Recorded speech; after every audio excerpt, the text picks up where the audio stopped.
আসসালামু আলাইকুম গাইস, দেখুন আপনারা গাবতলী, যেটাকে বলা হয় গাবতলী ব্রিজ, পর্বতের উপরে যে ব্রিজটা, ওই ব্রিজটা সিঙ্গেল ব্রিজ ছিল। এখন আমাদের দেশে বিশাল বড় এক ব্রিজ তৈরি করেছে এবং রাস্তা অনেক, দেখুন অনেক বিশাল রাস্তা। এবারে আশা করা যাচ্ছে যে এবারে তেমন যানজট হবে না, গাবতলী টার্মিনালে তেমন যানজট হবে না, কারণ রাস্তার কাজ চলছে, ব্রিজ করা হয়েছে।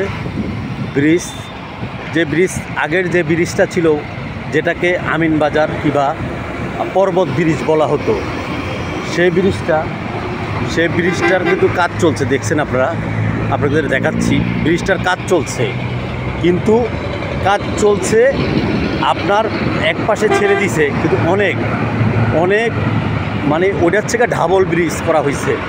তবে আলহামদুলিল্লাহ এবারে আশা করা যাচ্ছে যে তেমন যে কোনো রকম সমস্যা হবে না, যানজট হবে না, গাবতলী এবারে যানজট হবে না। কারণ দেখুন যে ব্রিজে যে জামটা হতো, এই জামটা এবার হবে না। এই যে পর্বত,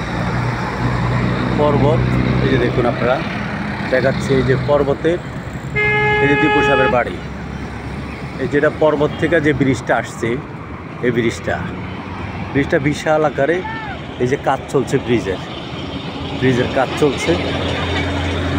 দেখুন ব্রিজটা ছেড়ে দিয়েছে, এখন মোটামুটি সমস্যা হবে না। আসুন আপনাদেরকে দেখাই, আমি আপনারা না দেখলে তো দেখাই। এই যে কতটুক, এই জায়গাটা গরুর হাটের পাশে যে জায়গাটা ছিল, এটা বিশাল আকারে। দেখুন আপনাদের দেখাচ্ছি যে রাস্তাটা খুব সুন্দর করে, এত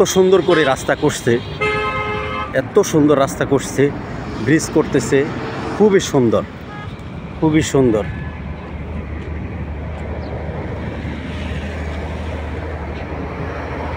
যানজট এবারে হবে না।